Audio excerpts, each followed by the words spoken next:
Hey everybody, it's Mike with Board Game Rundown. I don't know about you, but I am getting excited for Gen Con. And one thing I love about Gen Con is all of the new releases and games that will be available to purchase for the very first time. So today, I'm bringing you my top 10 games that you can and should purchase at Gen Con. Now, these are games that either recently came out or are being released at Gen Con. So the common thread between all of these games is that you can go to the publisher's booth and walk away with any of them. Well, after swiping your card, of course. So I'm focusing on all base games, but I do have a few expansions in my honorable mentions, so stick around for those. I'm gonna order these based on how excited I am for the actual game, and for the ones that I've played, how much I enjoy actually playing them. So we're gonna ramp up the excitement as we go. So let's get started with my number 10. It's Charcuterie the board game from Third World Studios. So Charcuterie is an easy to play, I split, you choose game where players are competing to assemble the best charcuterie board in order to score the most points. I like that this plays in 20 minutes, supports 6 players, and is incredibly easy to teach to people that don't play a lot of games. I'm always looking for strategic 6-player games because it's a hard count to find games for without splitting your group. There are a lot of variations in scoring cards, so each game can feel slightly different. Plus, this game is absolutely gorgeous. The watercolor food paintings by Yola Sopek really steal the show. The realism just pops off the cardboard. I backed this one on Kickstarter and thoroughly enjoy playing this one. If you missed a copy at Origins, go pick one up in Indie. And while you're there, pick up Stuff of Legend. Or the new expansion for Mission Control, which adds even more mini games and more replayability for an already super fun real-time co-op. So that's my number 10. Let's move on to number 9. It's Nocturne. Nocturne was developed by Flatout Games, but you can buy it in the AEG booth. You are fox mystics casting spells by placing bids on different enchanted items. This mechanic is similar to Skyrise, where additional bids must be placed adjacent to previous bids until players pass and one player has the highest bid. They will then gain the enchanted item underneath their bid. Then you'll be creating point scoring sets with these enchanted items. This mechanism works incredibly well in Skyrise, and I like the theme here, plus the amazing fox art by Beth Sobel. This game supports 4 players and plays in 30 to 45 minutes. With the random setup and variable player powers, I could see this one getting a lot of play on my table. And while you're at AEG, snag landmarks. This word game will have you putting one-word clues on a map and trying to lead players towards treasure and away from danger. This co-op game supports 10 and looks like a unique take on word clue giving. That's my number 9. Let's get to my number 8. It's We're Sinking from Looot Games.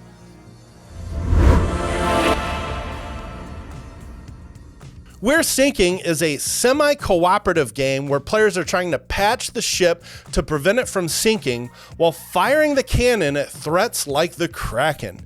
The catch here is that players get to discuss which actions they're going to take and then choose them in secret.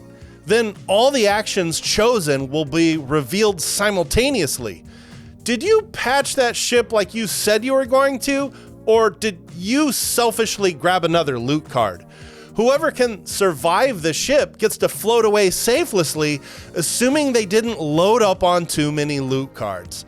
This just sounds like a very clever game. I love these games where you get to discuss your actions and there are opportunities to bluff, play for the team, or you can shift and play for yourself when you see that the end is near. This reminds me of Galapagos, which our group thoroughly enjoyed. Let's get to my number 7. It's Reef Project from Board and Dice.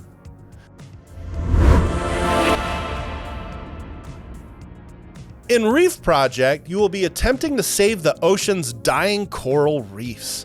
On your turn, you'll be deploying reef balls to create routes that allow you to move your scientific vessels around and clean up garbage. You'll be advancing up a research track and a diver track that give you special bonuses. Plus, you'll be gaining specialists who will allow you to do all of that more efficiently. There are several ways to score points and build your engine here, so there should be a lot of replayability in this box. I like this twist on the nature theme, and the art on the board and the box really pop. The synergies you can build allow you to combo things off of each other. If there's one thing that will always pull me into a game, it's satisfying combos, and this game seems to have them in spades. Board and Dice has released several great games, all just within the last few years, including Nucleum, Barcelona, so I'm really excited for this one. So that's why my number 7 is Reef Project from Board and Dice. Let's move on to my number 6. It's Looot from Gigamic.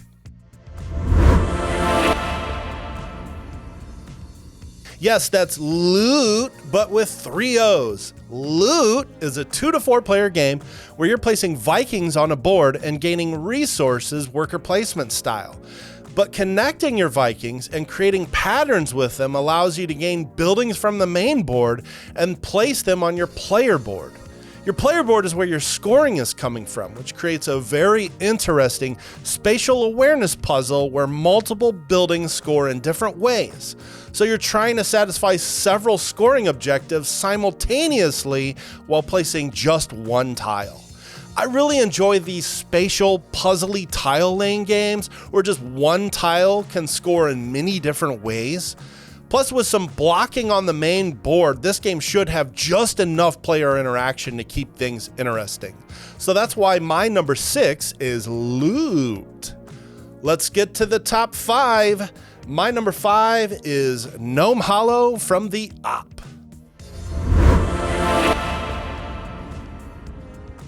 Gnome Hollow, designed and illustrated by Eamon Anderson. Can we first just look at how cute the gnomes are? I really feel like this box cover alone is going to draw a lot of people into this game. But in this game, you'll be taking 2 tiles from an open market and then placing those tiles in the middle, trying to create rings. The larger rings you complete, the more points and bonuses you gain. Each ring has different colored mushrooms on them, which you're trying to collect in different sets and sell those for points. Similar to Loot, this has a worker placement element to it, but you'll be able to create new worker placement locations as you gain bonuses in the form of signposts. So again, the gnome drawings on these workers are just absolutely adorable, and I think there are some interesting twists on worker placement in this one. Plus, the player boards are magnetic, so the pieces on your player board are not going anywhere. I love that idea, and I've been hearing great things about this game for a long time now. Plus, we just had the designer on our live show recently, which only got me more excited to get my hands on this game. So, Gnome Hollow from the Op is my number 5. Let's get on to number 4. It's Endeavor Deep Sea from Burnt Island Games.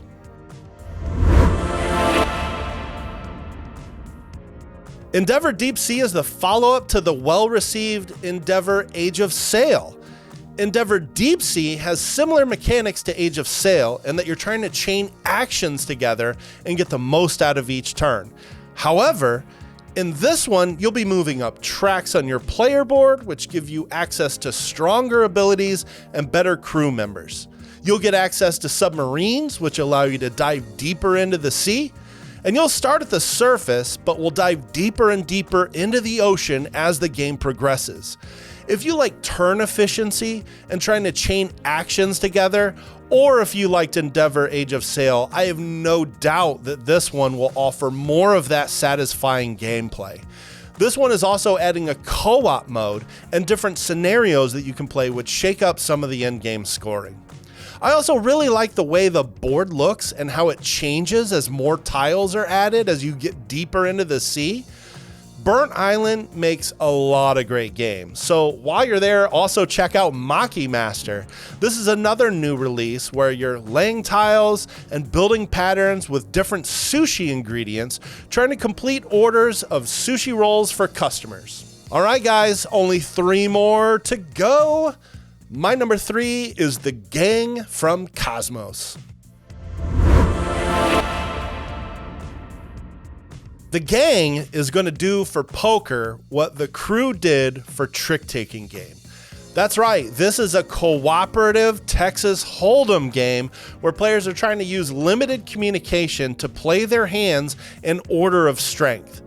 This concept works incredibly well in the Crew, and both versions are still my favorite trick-taking games to this day. Just like in Texas Hold'em, players hold 2 cards while 1 card is revealed to the table. Players then use tokens to communicate how strong their hand is compared to the other players. As more cards are dealt, players have the ability to reassess the strengths of their hands and communicate that to their teammates.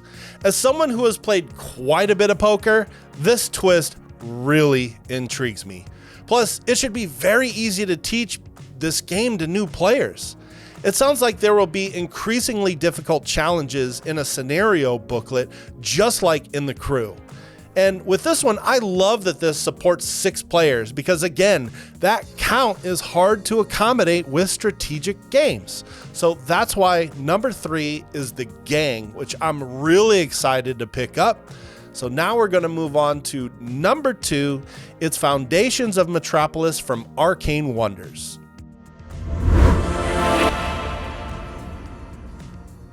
Arcane Wonders has made a ton of amazing games over the years. Foundations of Rome is no exception. The only difficult part for some people has been getting their hands on a copy of Foundations of Rome. Well, now you can grab it at Gen Con in a much smaller box and at a more affordable price. Foundations of Rome is a fantastic game where you're trying to buy numbered properties that are adjacent to each other so that you can place your buildings on those properties. Of course, the bigger the building, the more points and the more bonuses that you gain from them. You can't always get the properties you want, so you may have to trade with other players to get the ones you need for specific building types. Some buildings score based on what they're placed next to, so player interaction with the trading and trying to get buildings next to other players makes for some great player interaction and spatial puzzles. Foundations of Metropolis takes all of these fantastic mechanisms from the amazing designer Emerson Matsushi and repackages it in a modern theme. This version will be all cardboard polyominoes, so you'll be able to buy this one for a fraction of what Foundations of Rome cost.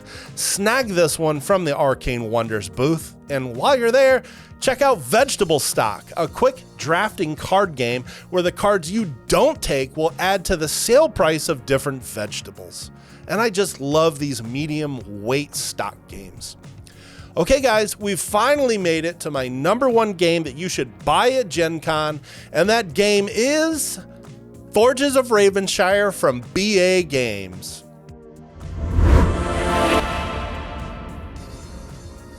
The town of Ravenshire needs a new blacksmith, so you are competing to become the next Forge Master by gathering resources, crafting armor and weapons, and then selling that gear to adventurers. One reason this one is so high on my list is because I've gotten to play it a bunch, not only before the Kickstarter, but also again right before Origins. If you like resource management and medium weight dice placement games, then I think this one just hits a home run. Currently, this is one of the best newly released games I've played this year. On your turn, you're going to place a die to take resources based on the pip value. Then take a different die and place it into a guild on your player board determined by the color of the die. Those guilds also give you resources, but you can upgrade those guilds on your board, making this action even more powerful. After everyone has had 3 turns, you move to the production phase where you get to activate your steel forge and produce even more resources, then sell your newly crafted gear. I call this a comfort game because every action just feels so good. Every turn feels super satisfying. I have truly had a ton of fun playing this game, and it will be available for the first time at the BA Games booth, so you should definitely grab a copy. Well guys, that's it for my top 10 base games. I've got a couple honorable mentions to talk about, which are expansions. The first one I want to talk about is Gaia Project: The Lost Fleet. This is the very first expansion for Gaia Project, which came out in 2017 and is truly an excellent game. This is the best type of expansion where everything added is just more of what you already love. 4 more alien factions, 6 new advanced techs, 3 new round scoring tiles. If you're a fan of Gaia Project, then this expansion is truly just a no-brainer, and you'll be able to get it from the Capstone Games booth. Finally, at the AEG booth, you'll be able to get Fowl Play, the first expansion to Cubitos.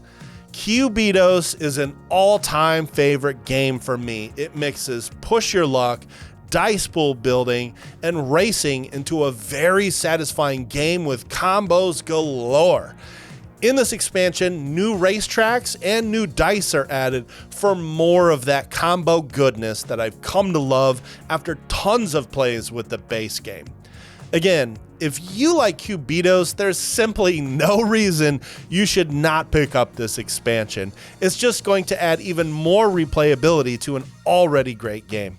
Okay guys, that's it. That's my top 10 games you should buy at Gen Con, along with a couple expansions.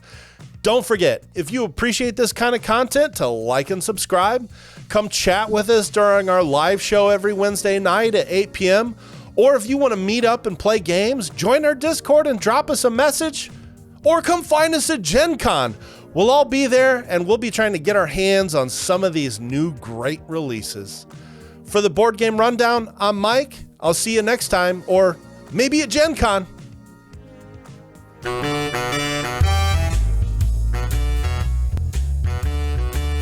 And you can say the title's only 3 words.